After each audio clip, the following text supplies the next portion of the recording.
Llegamos a Animal Kingdom.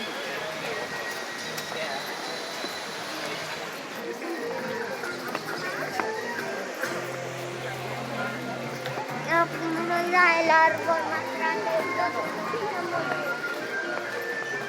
Ahora que tengo más inmenso.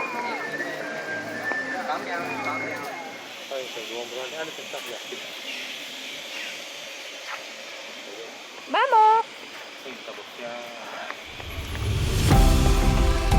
Black rhinoceros. Black rhinos can get up to 3,000 pounds. And even though there's all these trees and rocks out here, they can charge at about 35 miles per hour. Now this is one of less than 5,000 black rhinoceros left in the world. They've reached near extinction for that horn, which is made of a greater kudu. These ones all look to be females, as the males have long spiral 6-foot horns and kind of like to keep to themselves. Now a little bit further up on that hill, sitting down, those are bongos. Bongos have those long horns, both males and females, that are curved back in a way that helps them to go through the dense forest without getting stuck on any low-hanging tree branches. They're pink-backed pelicans. During their mating season, the plumage on their back will turn to a nice light pink shade. At their breeding sites, you'll find them in pairs with between 50 and 200 pairs at a single site.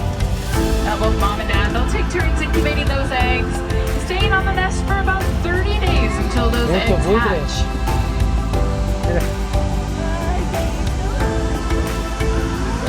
Ahí está, hay una cerca, mira ya. Están durmiendo. ¿Ves? Ahora por acá, mira. Now those crocodiles have super powerful jaws capable of crushing bones. The majority of their diet used to store large amounts of water for that dry season. Now it can also remain leafless for about 9 months out of the year just to conserve water. Mira la jirafa, ¿la ves? Now a lot of the animals, they'll actually migrate along with them. There's Tomasai giraffe, as well as some Ankole cattle. Fortunately for us, as we go through the savannas, we're able to get nice and close to them. They've got used to our trucks coming through, and we do have really good wardens that take good care of them, making sure that no poachers come into the area. Keep an eye on everything. Over here on the right-hand side, these small antelope that you see, these are springbok. And springbok are considered one of the top 10 fastest land animals, as they're able to speed across the savannas at about 50 to 60 miles per hour. And they can also spring up into the air about 6 feet. And if they happen to spring while they're running, they can leap about 13 feet across. Now here's a pretty rare sight to see. These Maasai giraffe are sitting down or laying down. They almost always remain standing, ready to get away from any predators or any danger in the area. Now when they're full grown, they can get about 18 to 20 feet tall. Now when a baby giraffe is born, it's approximately 6 feet tall. It can get up and stand and join its herd within about an hour of birth.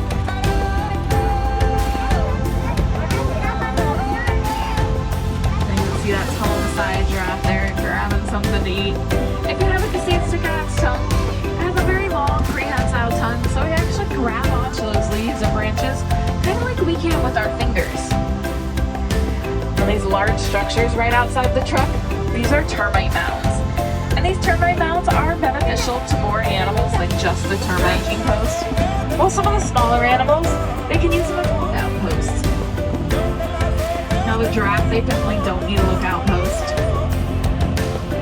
Along with being about 18 to 20 feet tall, they do have excellent eyesight, so you're able to keep a really good lookout over the savanna.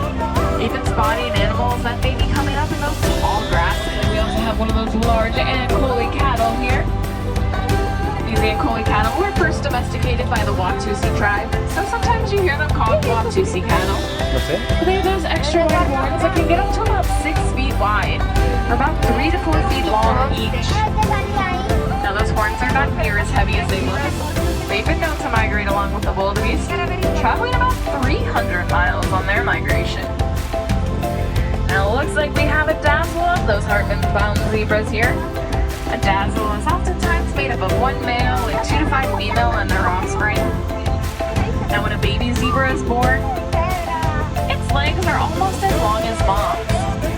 It's going to imprint on mom, memorizing her stripe pattern. It'll only feed from her, and it'll stay with her for about the first year of its life.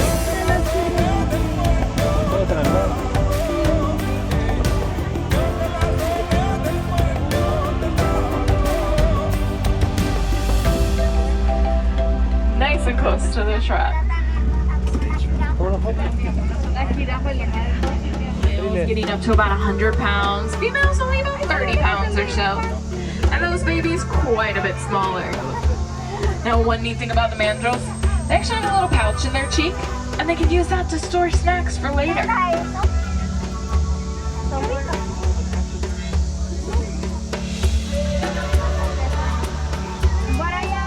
I can also see that large elephant there on the right hand side. Now along with using dirt as a sunscreen, the elephants do have a couple other ways that they can cool down during the hot days. Keep them a bit cooler. Now they can also go into the water and splash around a bit. Elephants are excellent swimmers and they do enjoy the water.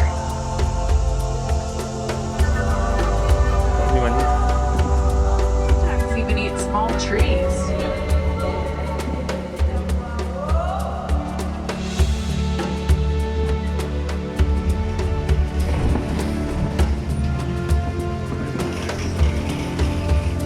Now oftentimes when we see a group of elephants, there's a matriarch or an older female who's in charge, and then any of the other mothers and their offspring.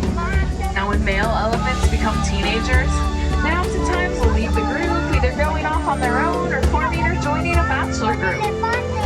Now elephants, they've also been losing a lot of their habitat just from human activity, and that's from us expanding our area. Now elephants, they have a very unique ability to locate water. Even if it's not up on the surface like this, they can sense that it's below. They can actually dig for it to help expose it.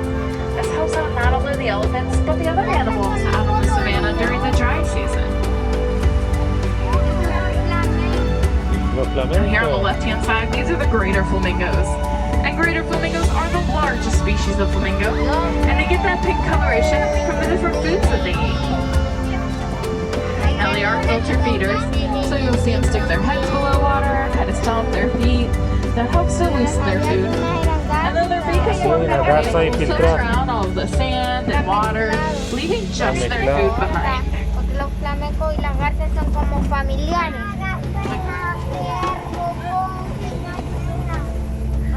Now in front of us, these large rocks, these are the Kopi rocks.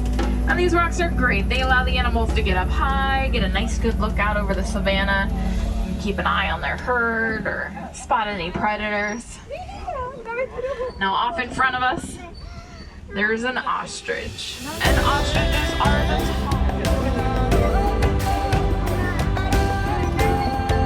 I think it wants to cross the road again.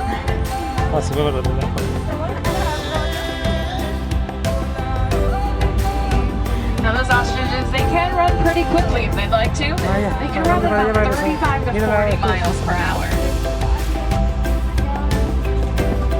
Now one of the animals that loves to be up high on these Kopi rocks, they'll sleep for about 16 to 20 hours each day. Now the lions, they tend to be a little bit more active at night for similar reasons that the cheetahs. During the day, the lion's eyesight is pretty similar to ours. However, at night, they can see about 5 to 6 times better, withstanding the weight of even a human. Now, a little bit further back, that small brown animal that you see, that's a bontebok. And unfortunately, those bontebok are pretty much extinct from the wild, as they're poached to near extinction for their beautiful coats. But thanks to the farmers who noticed their numbers declining in the early 20th century, they are doing much, much better on protected reserves like ours. Now as we head back towards the village, we are going to be passing one of the wardens' posts.